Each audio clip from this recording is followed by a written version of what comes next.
Hey, Kyle's Wonderful here again with another wrestling review. This time it's AEW Rampage from August 26th, 2022, and it was recorded August 24th in Cleveland, Ohio, just after Dynamite, where we saw the shocking 4-minute match where Jon Moxley, 3-minute match actually, where Jon Moxley was able to unify the AEW World title against CM Punk, who returned too early. So, even more wild news has now come out after the show with unconfirmed reports with backstage unrest, with Eddie Kingston also getting suspended after getting mad at Sammy Guevara for calling out Eddie Kingston's size. There's also wild reports that I don't believe of Thunder Rosa being scared of Jamie Hayter after getting too rough with Jamie in their matches. All of this only 1 week after reports came out that CM Punk went off script when he called out Hangman Page. This all leads me to believe we are living through one big elaborate story where AEW is leaking false information to the wrestling media. And I'm thinking maybe this will all lead up to an MJF return to say, hey, look at all the madness around here. And this is what I've been talking about, blah, blah, blah. So I think that's what we're leading towards. We have no confirmation if any of this, if some of it, if part of it is true, all these reports. I think like the CM Punk stuff probably isn't true. I can believe the Eddie Kingston stuff, and I don't believe for a second that Thunder Rosa was scared of Jamie Hayter. Thunder Rosa has MMA background. She can handle herself. So anyway, what we're looking at is some big exciting. I think it's exciting regardless, because it's pro wrestling. You never know if anything's 100% true, half true, 0% true, or anywhere in between.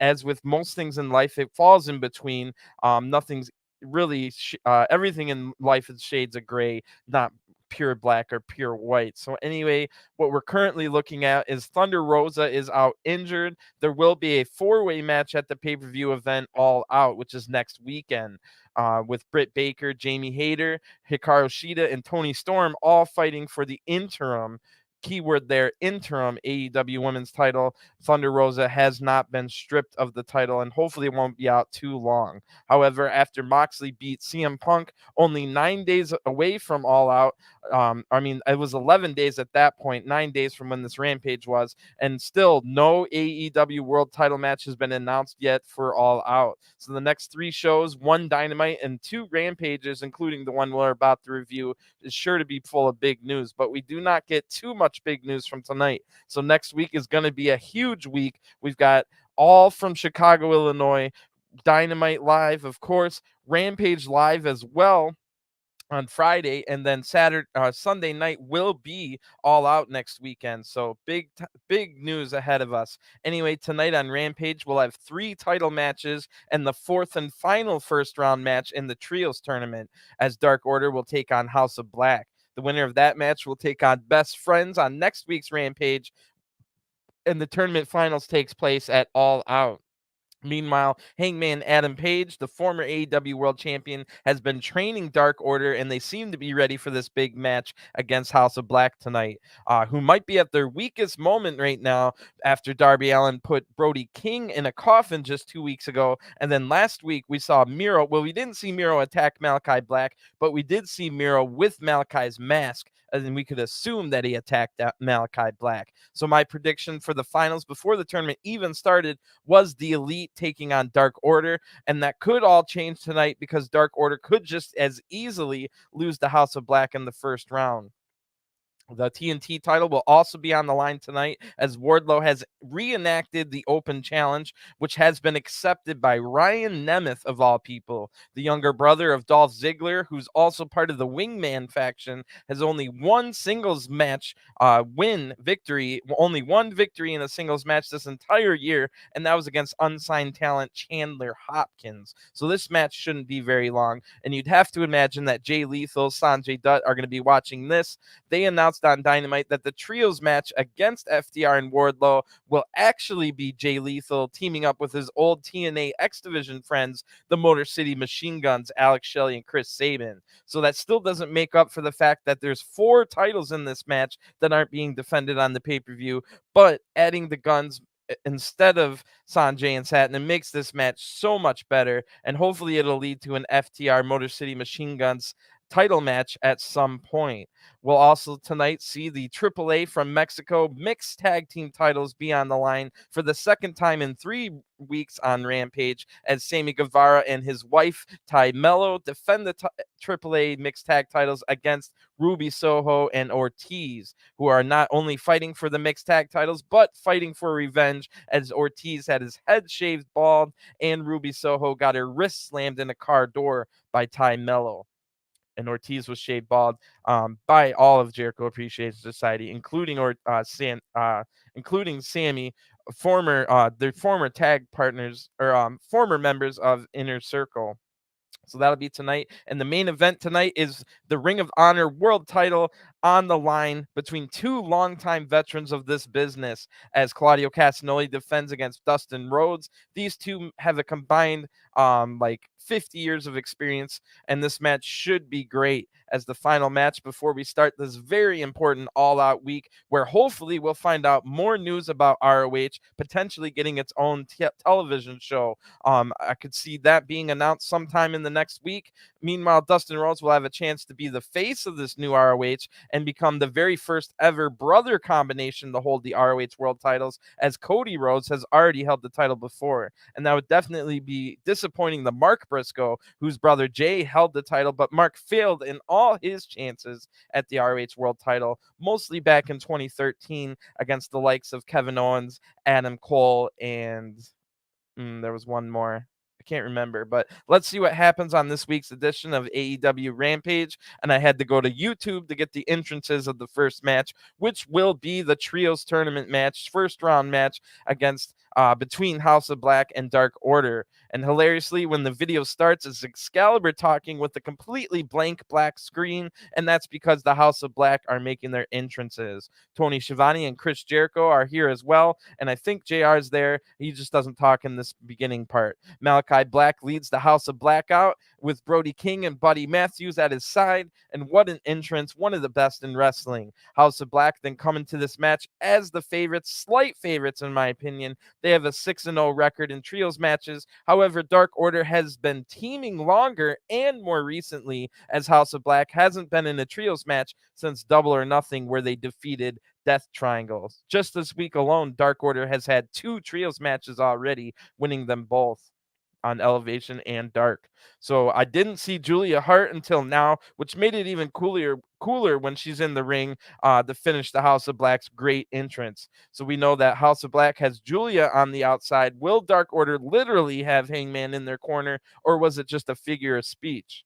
Well, we don't have to wait much longer, because no, it wasn't just a figure of speech. Hangman Adam Page is out here accompanying Dark Order, who come into this match with a 10-1 trios record, and Evil Uno is in Germany promoting the new AEW video game Fight Forever. So it will be the 3 surviving members after having lost half of their membership over the last couple months, going from 8 people in the Dark Order to only 4. So in this trios tournament match, it'll be John Silver, Alex Reynolds, and 10. Hangman has been training them up very well, and most importantly has made Dark Order take this serious. And then, wow, 10 and Brody King are going to start the match, the 2 big guys of each trios team. So Brody probably has the weight advantage. However, 10's probably just as strong. Last time we saw Brody, he was in that coffin match 2 weeks ago. So let's see if he's recovered from that match against Darby Allin. They tie up, and Brody shows that he does have the power advantage right away here. So 10 is able to duck under a strike right after that. 10 tries a shoulder tackle, but it has 0 effect. He tries again, same result. So now we see that the Best Friends and Danhausen are watching, presumably in the baddies section. 10 then leaps over Brody King, but lands awkwardly on his knee. Oh no. 10 is able to tag out right away, but it looks like something really bad has happened to 10's knee. Dark Order had a chance in this match because of the fact that 10 could match Brody King's power, but without 10, this might be too much to come back from. We'll have to see how 10's doing. John Silver is the one that tags in, and he fires himself up for the much larger Brody King. However, Brody King doesn't see Silver as competition, so he just tags in Buddy Matthews right away. Silver and Reynolds now are going to have to look for their great double teams, and let's see if Silver can get that situation going. Buddy Matthews gets a go behind and a headlock takeover. Silver's able to get out. Buddy then gets a waist lock, but Silver gets out again, hitting back elbow. Buddy catches Silver, but John's able to get out without any damage, and then both men stare each other down after a great flurry to start their match. Buddy hits a thrust kick now and tags in Malakai Black. Silver is able to evade a charging Buddy, who goes flying out of the ring. Silver then counters a charging Malakai with a nasty-looking big boot. Malakai ran right into that. It looked nasty. Alex Reynolds now tags in and hits a running Hurricane Rana, but Malakai Black's able to cartwheel right through this Hurricane Rana to avoid any damage. That was incredible, especially after having his face just kicked off 3 seconds before this. Reynolds is able to now duck under a punch and get a backslide for a 2 count. Malakai then flips out of a double underhook attack, and Alex is just barely able to duck under the Black Mass roundhouse kick. That would have been nasty. Alex looks a little scared about that one, so Malakai just sits on the ground and stares right into Alex's soul. They both get up. Malakai shoves Alex. He shoves back. This makes the other 4 men run in the ring, and a 6-man brawl ensues. Buddy then attacks Silver outside of the ring, while Brody sends 10 knee first, that injured knee from earlier, twice into the barricade. That knee gets hit by Brody King.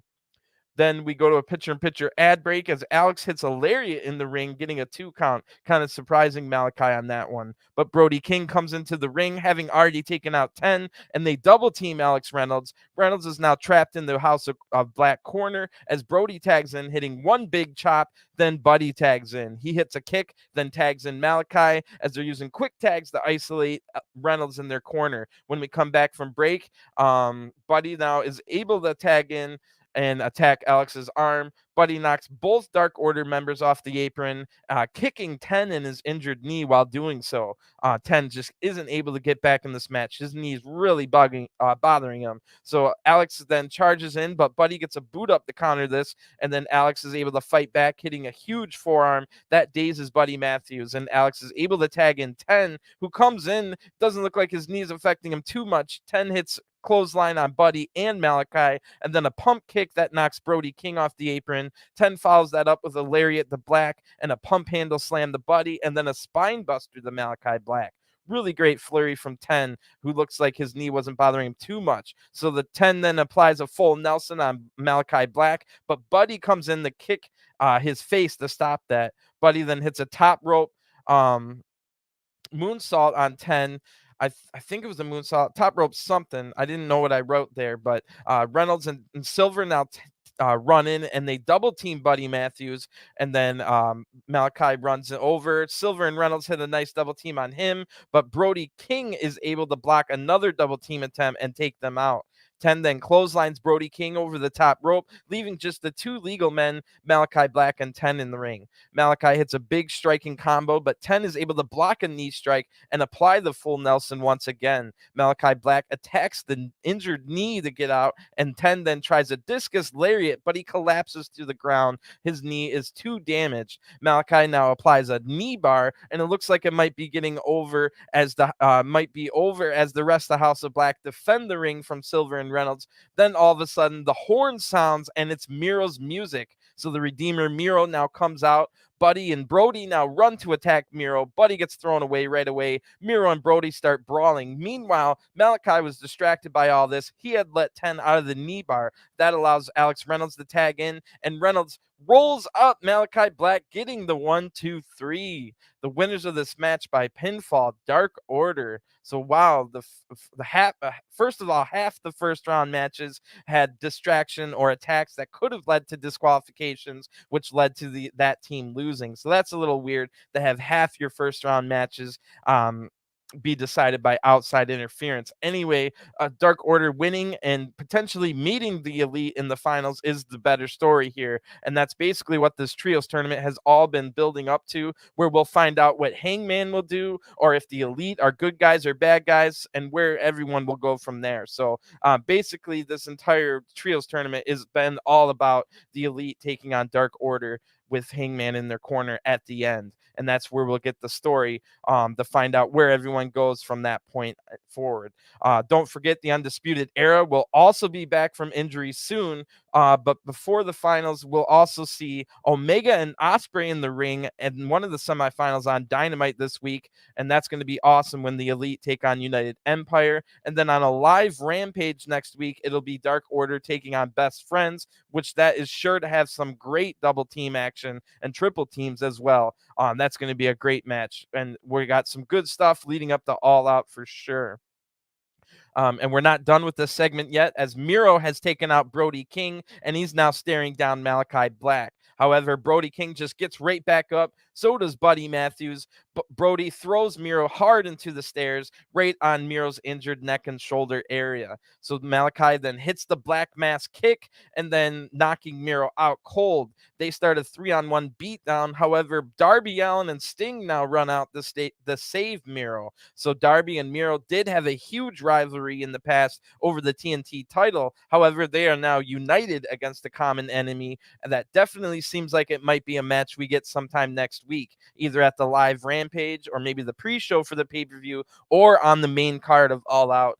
So at some point, we're definitely getting a trios match, House of Black against Miro, Sting, and Darby Allin, which should be a great match. Then I would absolutely love to see Miro take on everyone in House of Black in one-on-one matches. All three of those matches should be great as well. So a lot of stuff in AEW to look forward to in the future, and we're really setting up for a great month ahead of us. Don't forget, Grand Slam is only a couple weeks after All Out, a big show in a stadium. So we've got a lot to look forward to. That might be the point. If MJF doesn't return before or during All Out, then you better believe that MJF will be at Grand Slam Dynamite, where he might potentially walk away with the AEW World Title. We'll see. Maybe he's already champion by then. There's still a shot that MJF could win the World Title at All Out. We have no clue what's going to happen, and I'm really excited to find out. I can't wait for the next week to go by, but I don't want it to rush by. I'm sure we're going to get great matches and great storytelling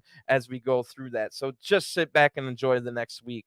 Anyway, we've got a lot of Rampage left. That was only like the first 10, 12 minutes. So in the back now is interviewer Lexi Nair, and she's with, if you didn't know, Lexi Nair is the daughter of Diamond Dallas Page. And I'm not sure if she's also the daughter of Kimberly. I didn't look that up, but I was surprised to find out Lexi Nair is Diamond Dallas Page's daughter, which she looks about my age, which really reminds me that Diamond Dallas Page was old. Like, he was like in his mid 40s when he was world champion. He didn't even really start wrestling until he was in his mid 30s.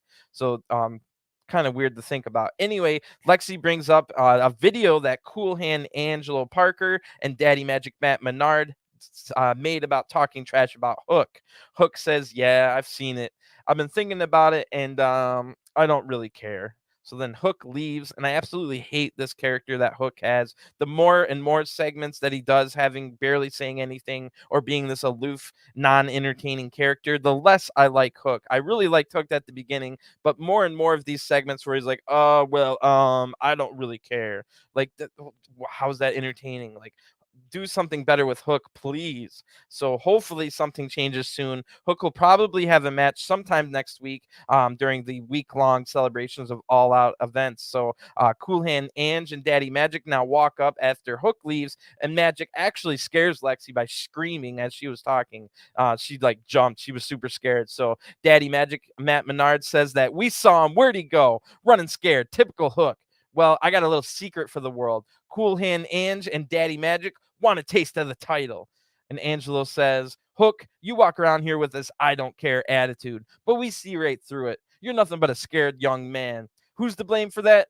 You, the AEW Galaxy. You all put a ton of pressure on this kid. You see him as a phenomenon. But Hook, let us ask you a question. What if we took the FTW title away from you and all that weight that comes with it? And what if you didn't have to be a scared young man anymore? And then the segment ends. So that's definitely interesting.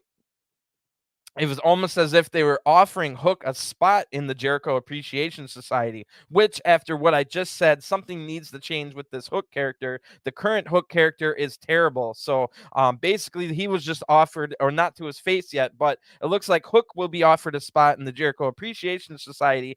And I was just saying how stale and crappy Hook's current character is. If he turned his back on everyone, including the fans, and became a super cocky and arrogant member of the Jericho Appreciation Society, I think that would be fun to watch, and that would be entertaining, much more entertaining than the current Hook character. So I don't know what this means. Is it going to be a triple threat match with 2.0 taking on Hook for the FTW title, or is it going to be two separate singles matches? So we'll have to stay tuned to that. Hopefully, at the end of this, Hook joins JAS. I think a lot of people would be upset and wouldn't understand why, but I think it would be great overall, and people would come around to the super arrogant, cocky heel character that Hook would become. Anyway, it's time for the TNT title match. Wardlow has said some time ago that he wants to bring back prestige to the TNT title by reinstating the open challenge. However, Ryan Nemeth now comes out, and no offense, but this is hardly bringing prestige back to the TNT title. Ryan Nemeth hasn't beaten anyone on the AEW roster all of 2022, yet is getting a title shot. It's different when the open challenge was taken by somebody outside of the company where they never had a chance to pick up wins in AEW. Meanwhile, we see Ryan Nemeth week after week on Dark losing matches and acting like a fool during BTE. He's not a serious character whatsoever. So let's see how this goes. It's got to be a short match, which also doesn't do anything for the title prestige either. So holy crap! Now it makes a little bit more sense, because when Ryan Nemeth comes out and we see that he's from Cleveland, which is where it's from tonight. Rampage was in Cleveland. I had completely forgotten that Ryan would be from Cleveland, just like his brother Dolph Ziggler. Anyway, it still doesn't make sense for him to have a TNT title match. Because it's in Cleveland. I didn't even think once about that. It still devalues the title. Ryan Nemeth could have been just in a regular match. Just last week, we were in Cole Carter's hometown, who's part of the Factory now. Cole Carter's from Charleston, West Virginia. He didn't even get a match on Elevation, let alone Dynamite and Rampage. We do know that Cole was in the arena because he was in a short backstage segment where he didn't even say anything, and he was just a background character with 5 other guys in the same segment. Anyway, Ryan Nemeth then cuts his own introduction off, and he has a microphone. Ryan says, "The best part about growing up in Cleveland is leaving Cleveland. I did what all of you wish you could do. The first chance I got, I packed my bags and moved to a real city, and I became the Hollywood hunk." So this is literally the same stuff we've heard Dolph Ziggler and The Miz cut promos about, wanting to leave Cleveland to go to Hollywood. Ryan Nemeth's whole character is that he's legitimately just a ripoff of his brother Dolph Ziggler. Ryan even loses his matches because he tries to do Ziggler things within the match, which costs him the match. His entire character is a joke. It's just a ripoff of his brother to get a laugh. And again, this devalues the TNT titles. So Wardlow now comes out. The crowd goes absolutely wild because, holy crap, not only did I not remember that Ryan Nemeth was from Cleveland, I completely forgot Wardlow is also from Cleveland. So all that talking trash about the Cleveland, Wardlow comes out super fired up. And now we see Jay Lethal, Sanjay Dutt, Satnam Singh, and Chris Sabin from the Motor City Machine Guns are on the entrance ramp. However, Ryan Nemeth still has the microphone, and he says, "Oh, don't worry about them, Wardlow. I should be TNT champion. I deserve the gold. I'm the star here, the local boy that made it big." So that's when I finally remembered, oh yeah, Wardlow's from Cleveland as well. So we got 2 Cleveland guys here. Wardlow then headbutts Ryan Nemeth for talking all this trash about Cleveland. Wardlow then hits a nasty lariat and then takes the strap down, hits a power bomb. But Wardlow is not done. He wants to make Ryan Nemeth pay for talking trash about Cleveland. So Wardlow hits a powerbomb symphony with a total of 4 power bombs. Then Wardlow puts his foot on Ryan Nemeth's chest as the referee counts 1, 2, 3. The winner of this match and still TNT champion Wardlow. So I don't know what the point of this title match was. It devalues the title, if anything, to have a 30-second match against a joke competition. Anyway, I love that Chris Sabin is also standing there as if Wardlow would be scared of him. Chris Sabin, I love the guy, but Wardlow's twice as big as Chris Sabin. So nothing else happens. The segment ends. Alex Shelley must have been busy during this week, and that explains why Motor City Machine Guns didn't come out on Dynamite. Instead, we got the announcement made with a highlight video showing both of them. That makes much more sense if Shelley wasn't able to be there. Sabin was able to be there, and he can come out here on Rampage instead. So that's interesting. I'm still excited to see how that dynamic is going to go, because Motor City Machine Guns have basically been good guys their entire career, and currently in Impact, they're like ultimate good guys. They're like the heroes of Impact Wrestling right now. So it'll be interesting to see their dynamic with the ultra heel Jay Lethal and Sanjay Dutt, who they are great friends with from their time, many years together spent in the X Division in TNA back in the day. But they've definitely gone different career paths, and it'll be interesting to see maybe at All Out, Motor City Machine Guns end up turning on Jay Lethal and Satnam Singh. I could see, or Sanjay Dutt. I could see that happening for sure. So anyway, we go to when we come back from an ad break, Lexi Nair is in the back with La Facción Ingobernables and Private Party. So Lexi says that both teams lost last week, and as Rush and Andrade lost their trios tournament match to the Elite, and then Private Party lost their tag title match to Swerve and Our Glory. Andrade El Idolo says these two guys lost. Dragon Lee lost our match. What you saw happen. Or you saw what happened with Dragon Lee. And then Rush says, I turned on my own brother. Andrade says everything in this world has consequences, and then they leave. So Private Party basically say to each other, we'll be all right. So Private Party are definitely good guys that are stuck in a bad guy faction that they can't get out of. Exactly like Wardlow, how Wardlow was trapped under MJF. So we'll see how Private Party can get out of this situation without getting a 6-on-2 beatdown. Even if Matt Hardy helps, they won't have enough. However, La Facción Ingobernables has made every other luchador mad in the company, so potentially it could be a 6-on-6 situation if Lucha Brothers and Dragon Lee help them out. So don't forget, in total, Andrade Family Office is Butcher, Blade, Angelico, and Jora Joel alongside Rush and Andrade. Private Party are still trapped within Andrade Family Office. They want out. So anyway, since Wardlow retained so quickly against Ryan Nemeth, we have a standby match for the second week in a row on Rampage. This time it's Powerhouse Hobbs. He comes out through the middle of the entrance stage with a cage lifting up over him. That was an awesome looking entrance. Powerhouse Hobbs comes into this match ranked number 2 in the rankings, and if Hobbs can beat his former Team Taz partner Ricky Starks at All Out next week, you'd have to imagine Hobbs will be in line for a title match. So his opponent tonight, already in the ring, making his AEW debut, is Ashton Day. I had to look up who Ashton Day was. He's the Mega Champion, which is from the Mega Championship promotion here in Ohio. So it looks like they've only had 5 events so far in 2022. The only other name I recognize in Mega Championship Wrestling is Megan Myers, who we've seen 3 times this month on Elevation. Ashton Day beat the former Impact X Division champion Trey Miguel to win that title. So he'll be up against it tonight against Powerhouse Hobbs, and Ashton can win. Maybe he'll get signed or at least get some more matches. So Hobbs hits a huge lariat to start the match. Ashton can't even get up, so Hobbs lifts him up, hitting another lariat. Hobbs then does the Ricky Starks pose. That makes the crowd boo super loudly. Hobbs then hits a nasty looking spine buster for the 1-2-3. The winner of this match by pinfall, Powerhouse Hobbs. And that was a nothing match. Ashton didn't even get one attack in, and just makes Hobbs look even better, and it will increase his rankings. He's just underneath Hangman Page in the top 5. So as soon as the match ends, we now go to the back. The factory has gotten Ricky Starks. They've beaten him up. He's bleeding from his mouth. He must have got body punches from Anthony Ogogo. So we saw on Dynamite, Ricky Starks was able to avoid a 5-on-1 beatdown after Hobbs threatened the factory to attack Ricky Starks. So Cole Carter now has some kind of wire around Ricky's neck.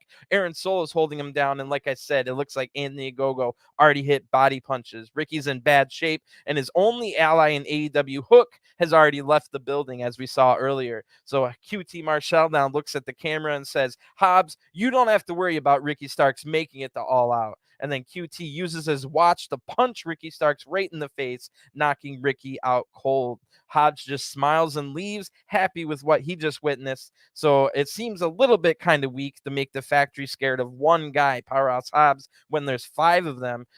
But at least the factory are doing something of note. It was ridiculous that the factory couldn't even make the cut for the trios tournament. Excuse me. One thing of note, though, don't forget Anthony Ogogo is a perfect 11-0 in singles matches this year. So keep an eye out for Anthony Ogogo in the rankings, even though his only notable win out of that 11 was against Charlie Bravo, who's the tag team partner of Captain Sean Dean. And we don't even get to see Sean Dean that much. So anyway, in the back now, Lexi Nair getting a workout tonight. She's with TBS champion Jade Cargill and the baddies, Kiera Hogan and Layla Gray. So no Stokely Hathaway tonight. He must be busy trying to get his men's stable up and running with the Gun Club, Lee Moriarty, and Ethan Page. So Jade Cargill's wearing some Ray Charles looking blind man sunglasses. Kiera has some terrible looking bangs, and Layla looks like she's wearing a motel room curtain, bathroom curtain as a dress. I don't know what they were doing tonight. Lexi Nair might be the best dressed and styled out of the 4 of them. Anyway, Lexi asks Jade about Athena, and then Layla for some reason interrupts Jade here. So this makes Jade super mad, and she yells at Layla saying, "Excuse me, Layla, what have you done for me?" Matter of fact, Kiana, take out this trash. I'm done with her. So Jade tells Lexi to leave as well. Kiana, Jane, Kiera Hogan, I should say. Sorry. And then before this segment ends, Jade turns to the camera and says, "Athena, September 4th, Chicago, All Out. Come get these hands." All of a sudden, Jade gets attacked by Athena, who's able to find Jade all alone for once. So Jade immediately fires up and punches Athena hard in the mouth, and officials then break them up. So after Jade hits another big shot. So this sneak attack completely failed by Athena. Jade just withstood the initial attack and beat the crap out of Athena. So not a good look to fail this sneak attack so badly. And that might have been the laziest way to announce a pay-per-view title match ever. We have been building up for this match for 2 months, however. It's just a randomly announced in the middle of Rampage by saying, "Athena, September 4th, Chicago, All Out." Like, that's ridiculous. Anyway, I'm sure probably 80% of the AEW fans missed this announcement, and they'll be like, "Oh, when was this match announced?" So not a good way to announce this match. It's had 2 months of build. You could have done more than just this little backstage segment. Anyway, that leads me to believe that as good as Athena has been doing, there's probably no way that Athena takes the TBS title off of Jade Cargill, also breaking Jade's undefeated streak along with it. So they kind of buried the announcement deep within the middle of Rampage in a backstage segment. So it should be a good match, but I don't think there's any way Athena is going to win after this. It's been built up for months, and just last week on Rampage, we saw Jade Cargill come out with a sledgehammer of all things and destroy Athena's metal wings that she made herself during her entrance. She uses those wings, which is why she was so mad that she attacked Jade tonight, but failed miserably. So Athena not looking good after that failed sneak attack. Sammy Guevara and Ty Melo now come out, and it's going to be a title defense for the AAA mixed tag team titles, and they're accompanied by fellow JAS member Cool Hand Angelo Parker. So Sammy and Ty are going to be defending the titles for the second time on Rampage in 3 weeks after defeating another real life couple, Dante Martin and Sky Blue, 2 weeks ago. So the newlywed couple, Sammy and Ty, will be defending tonight against Ortiz and Ruby Soho. That's 2 people who have their own motivation to get revenge on Jericho Appreciation Society, as they're both good friends with Eddie Kingston as well, who's had that backstage confrontation with Sammy Guevara, leading to Eddie getting suspended. So you'd also have to imagine that Ortiz and Ruby are going to be fired up for this match for multiple reasons. Ruby Soho's music now plays. She comes out with Ortiz, and they did have a warm-up match to work on their chemistry this Monday with a win on Elevation over some unsigned talent, Queen Aminata and Mickey Midas. So Ruby does have an impressive 38-6 record, and a lot of those were in tag matches here in AEW. So Ruby's been working a lot of tag matches. She should be good for this match, or at least ready for it. Ruby Soho and Ty Melo are going to start the match, and Ruby charges right in, and she's all fired up to get her hands on Ty, who slammed Ruby's wrist into a car door about 2 months ago. So Ty is able to counter the initial charge by kicking the injured arm. Ty then works a cravat on the neck, hits some knee strikes to the face of Ruby. Then Ty Melo gets wrist control on the injured wrist and stomps it into the ground. Ty then uses joint manipulation on the wrist and stomps it again. Ruby's in bad shape already, but she's able to get up and get back in the fight, hitting a couple shoulder thrusts in the corner, and then Ruby almost gets DQ'd. She was hitting so much shoulder thrust in the corner. Ruby then tries to hit a haluva kick in the corner, but Ty moves out of the way, and Ty hits a nasty pump kick right to the injured wrist of Ruby. Ruby's now screaming in pain, and this match is not going well for her. However, don't forget, these mixed tag matches are basically like two separate singles matches, as Ty won't be able to use quick tags to isolate Ruby, because if Sammy tags in, then Ortiz becomes the legal person as well. Ruby now blocks a punch and then loads a nasty elbow strike here. Ty is dazed from that, and she tags out the Sammy, so that means Ortiz has to come in as well. Ortiz catches Sammy with a running back elbow right away. Then Ortiz gets a snapmare takedown, a shoulder tackle. Sammy counters the next attack with a kick, but Ortiz hits a short arm lariat right after that, followed by another one. So Ruby now runs in, and Ortiz picks her up for a Casadora slam right into Sammy's. Ortiz gets a 2 count off of this. Sammy then counters another attack, getting a big kick to the face of Ortiz. These guys know each other very well after spending 2 years together in the inner circle. Sammy then poses and kisses Ty Melo as we go to a picture-in-picture ad break. Now Sammy's wearing out Ortiz. Cool Hand Ange is looking for a cheap shot, but he couldn't find the opening. So Ty Conti comes in instead. They hit a double-team suplex on Ortiz. Ortiz now fights back, but Sammy kicks his knee to keep control. Ortiz blocks a suplex twice in a row and gets a roll-up for a 2 count. Then Sammy kicks him in the face right after to keep control yet again. And Cool Hand Ange now finds a chance to punch Ortiz, with the referee being distracted by Sammy. Sammy then hits a bad-looking sliding lariat. I don't know what that was all about. And then he applies a chin lock while raking Ortiz in the face. It's at this point we lose the picture-in-picture ad break. We don't see what happens next.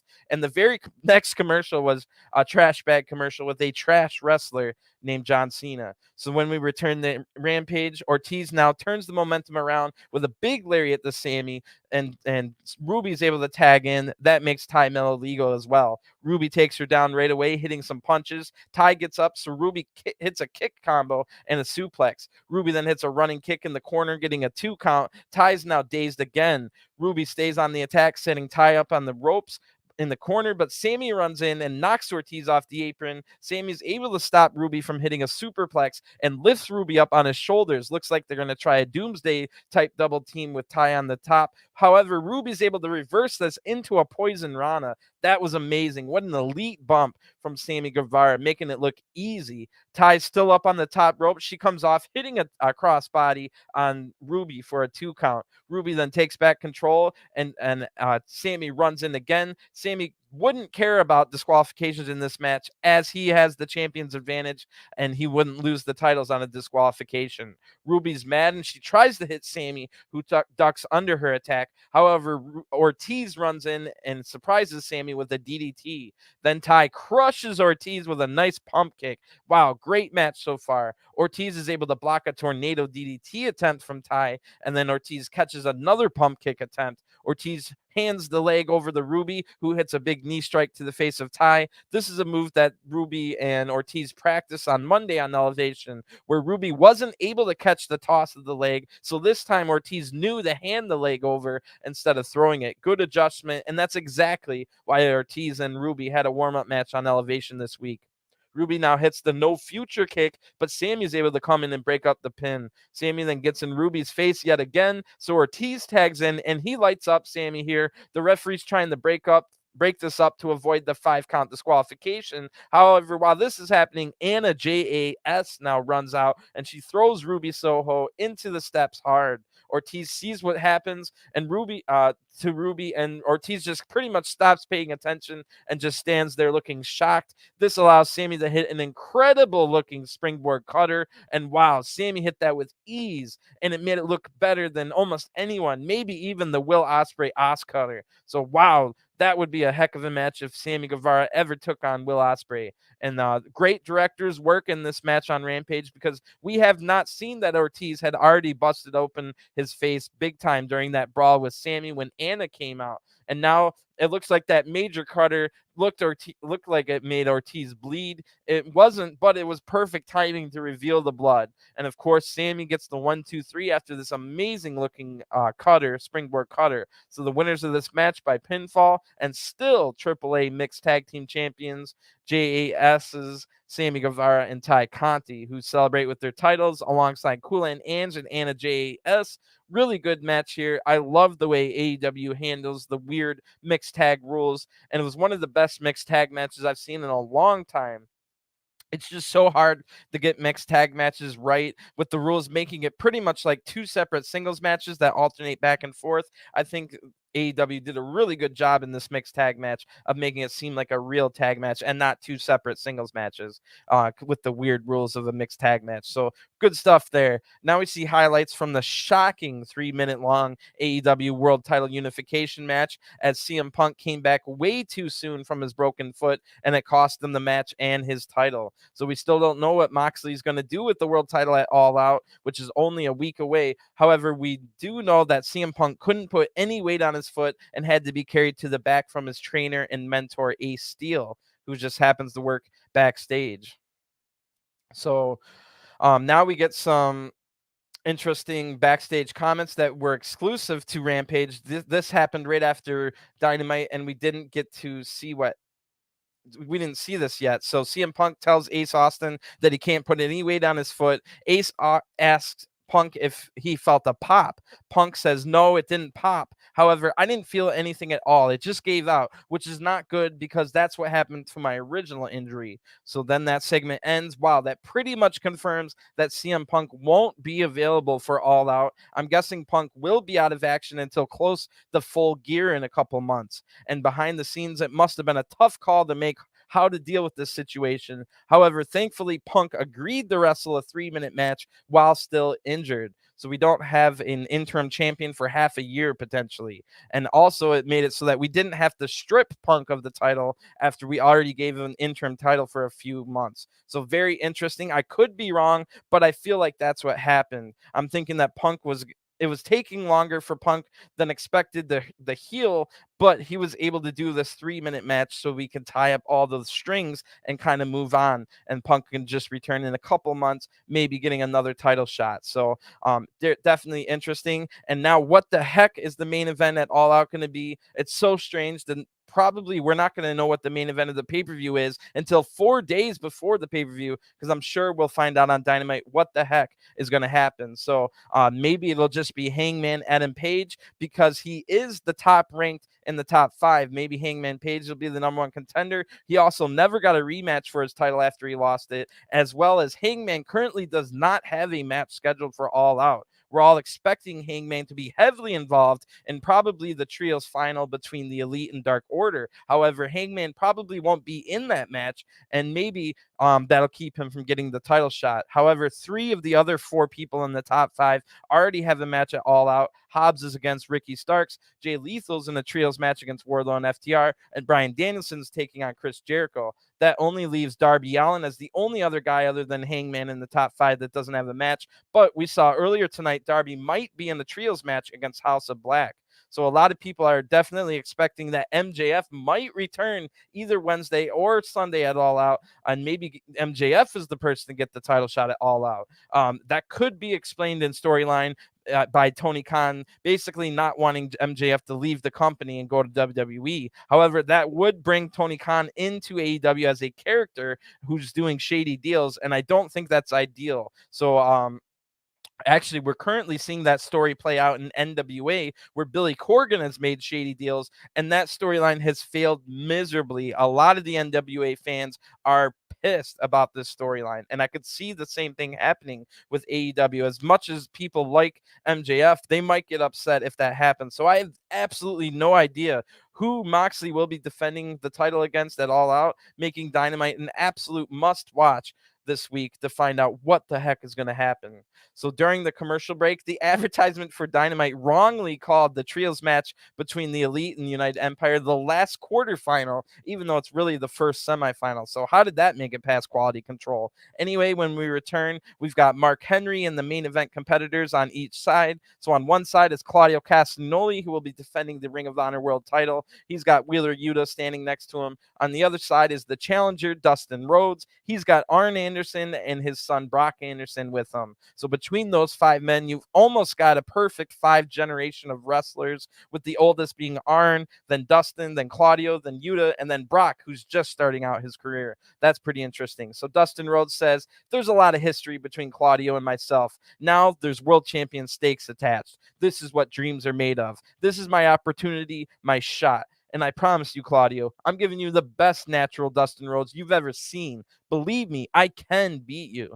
Claudio then says, well, that's exactly what I want. I want to face a legend like Dustin Rhodes, because that's what the Blackpool Combat Club is all about, competition. That's also what this title's all about. It's about the top level of competition. Let me tell you something else. Everybody's supremely confident, but that's until they step in the ring with me. Tonight, I'm afraid I'm going to have to shatter your dreams. At the end, I'm still going to be Claudio Castagnoli, Ring of Honor World Champion. Mark Henry says it's time for the main event, and it is time. So Dustin now makes his entrance, barely getting any cheers, but I did notice when Claudio comes out, he gets a little bit louder cheers, but it was hard to hear. So maybe we just couldn't hear the maybe Dustin was getting cheers, we just couldn't hear it. Anyway, Dustin Rhodes is accompanied by Arn Anderson and Brock Anderson, and the graphic tells us that this is Dustin Rhodes' first world title shot in over 6 years. But that would have been the 2016 Royal Rumble, where the winner would have been the champion. So Triple H ended up winning that Royal Rumble, and Goldust was eliminated, the 4th man eliminated. So hardly a world title shot, if you ask me. If you want to look at the last regular world title shot match that Dustin had, it was 2009 against Christian for the WWE ECW title. But I'm not even quite sure if that's a world title. So if you don't count that as a world title, the last world title shot that Dustin Rhodes had was all the way back in TNA 2004, when Dustin lost to Jeff Jarrett in an NWA world title match. And that was Dustin's first ever TNA match, by the way. So Caprice Coleman's on commentary for this ROH world title match, as well as Bobby Cruz as the ring announcer. So a little ROH flair to go with this ROH title match. Claudio Castagnoli now comes out. Big cheers from the crowd. He's accompanied by Ring of Honor Pure Champion Wheeler Yuta and their mentor, William Regal. So Regal's going to go do commentary. So Jericho freaks out about this and leaves. Claudio and Dustin then shake hands, doing the code of honor before the start of the match. Now they tie up, and Claudio immediately shows that he does have the strength advantage. So the only advantages that Dustin will have in this match is the reach advantage and the experience advantage. Claudio is going to be quicker, more agile, and have the better stamina. So Dustin gets a headlock applied. Claudio gets out, and Dustin hits a shoulder tackle and an arm drag. Pretty good start by Dustin, but his stamina, like I said, is going to be an issue. Another advantage that Claudio has. So Claudio's able to take Dustin down, applying a chin lock. Claudio gets a headlock takeover to keep control. Dustin gets back to his feet, getting out, but Claudio crushes him with a shoulder tackle. Dustin hits his neck off the ropes as he goes down. So Dustin rolls out of the ring to recover his neck damage. Arn Anderson gives him a little bit of advice. Dustin gets rolled up for a 2 count right as he gets back in the ring. So Dustin was talking a little bit of trash about a roll up earlier in the match. Now Claudio talks that trash right back. So this match has already gotten personal. Claudio hits a very European uppercut that has Dustin dazed already. Dustin reverses it, however, hitting a Manhattan drop for a 1 count. So there's a lot of fight left inside of Claudio. Dustin then ducks under an attack. Claudio drops under a crossbody attempt, and Dustin goes flying out of the ring as we go to a picture-in-picture ad break.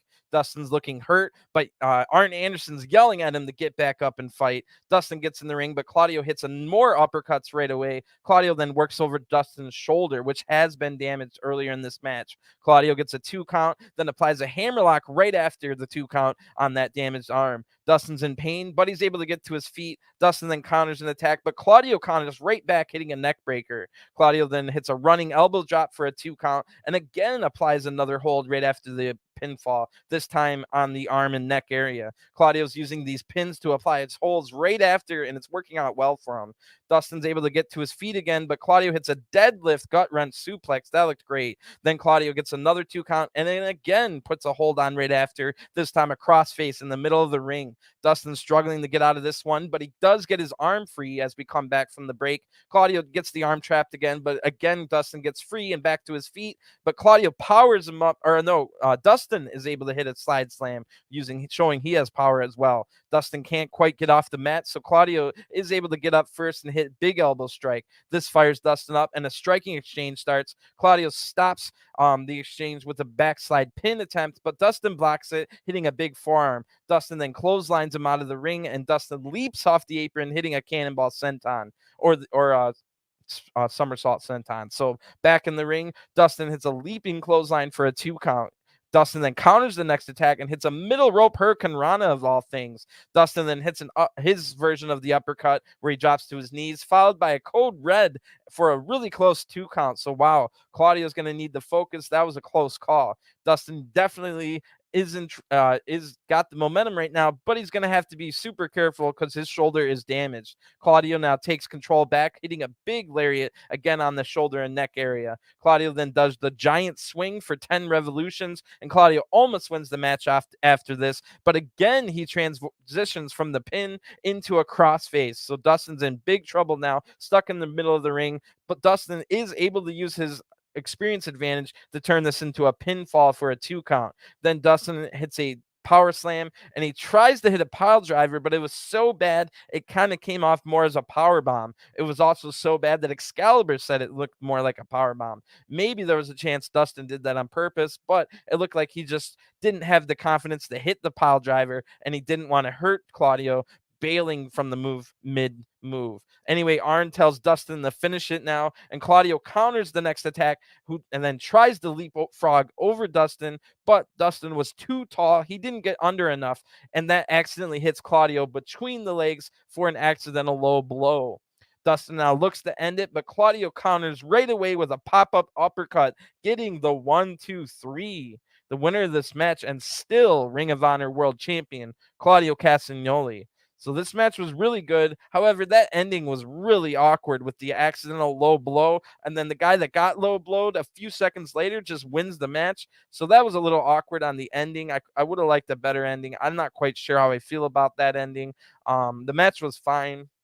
The ending made it a little bit worse than what it was, but the match was good, and I'm glad it happened. Like, I'm glad we got to watch this match. So anyway, Arn Anderson's looking super mad at Dustin Rhodes, who maybe didn't quite go for the finish when he could have after the low blow, but maybe Dustin was too his stamina was too gone to capitalize. So maybe that's a story that'll lead somewhere with Arn Anderson being mad at Dustin. Maybe we'll get a Dustin Rhodes heel turn and he'll start a feud with Brock Anderson or something like that, or maybe Brock Anderson turns heel.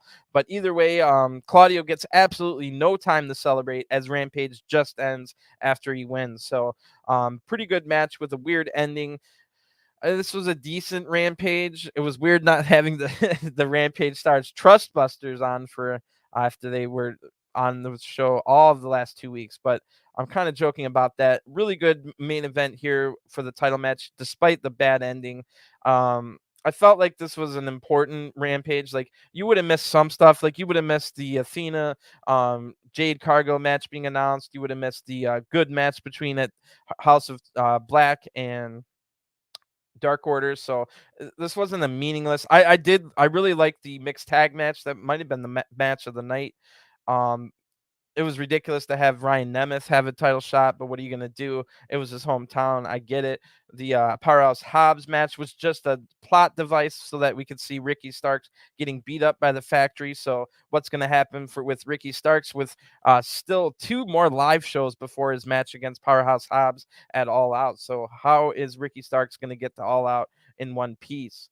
What was the other match? No, I think that was everything. So the trios match was really good. I enjoyed that. A little bit awkward with the needing Miro to beat House of Black. I get you wanted to protect House of Black, but it just makes Dark Order look like we should have been making Dark Order look good. House of Black could have gotten back from this like without the help.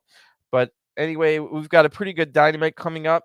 The 4 women that are going to be in that interim world title match. Britt Baker will team up with her friend Jamie Hayter to take on Hikaru Shida and Toni Storm on Dynamite this week. And those are the 4 women in the interim title match with Thunder Rosa being injured. So that's a big match on Dynamite. We've also got Bryan Danielson taking on Jake Hager ahead of Danielson's match with Jericho. That should be interesting. And then probably the match of the night on Dynamite is going to be the Elite taking on United Empire. Kenny Omega, Will Ospreay in the same ring at the same time. Holy crap, that is going to be a special moment. 2 of the best in the world. So looks like it's going to be an amazing week for All Out. I'm excited for all the storylines we're going to get, all the great matches, and what the heck is going to happen with the world title. Is MJF going to return on Wednesday? Is he going to return on Friday? Is he going to return on Sunday? Or is MJF going to be gone until Grand Slam?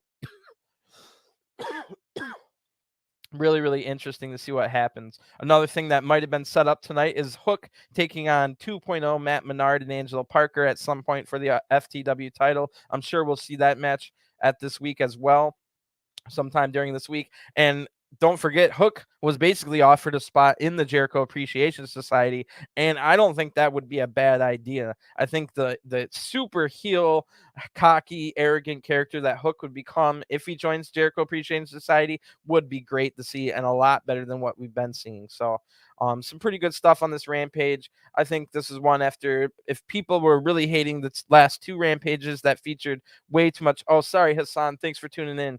But if people hated all the Trustbuster stuff over the last 2 weeks, no Trustbusters this week. It was back to some good stuff. There was 3 title matches, a tournament match, and then a storyline match with an Angle. A couple other storylines as well. So I think you would it's well worth your time to watch this hour of Rampage, which leads us up nicely into the amazing week we're about to get, where we'll get a live Rampage, we'll get a live Dynamite, all the meaning that all the like Dark, and we might get a special edition of Dark on Saturday. A lot of times that happens, so that'll be cool as well. And then we'll have Sunday a big pre-show, probably a couple matches on the pre-show. And right now I think there's like 9 matches announced for the main card. We might also have a world title match included, as well as maybe adding that Miro, Darby Allin, Sting against House of Black match. So we've got a lot to look forward to in the coming week. I'll be here covering it basically every single day. I do one of the most in-depth reviews of both Elevation and Dark every week. So if you're a big-time AEW fan, definitely go check those out. Then I'll be here, of course, Friday and Wednesday after Rampage and Dynamite and for the pay-per-view. So a big time week ahead of us for AEW. Really, really looking forward to it. So I'll talk to you guys again soon. I'll spend the rest of my weekend this weekend covering all the big NWA shows. So definitely come by and check out those NWA reviews. We've got I'll have probably, I think, 3 different big reviews for this weekend's NWA events. So check those out, and then that'll lead us into the AEW week-long celebration of All Out in Chicago. So thanks for tuning in. Enjoy your weekend, and I'll talk to you guys again real soon. Peace.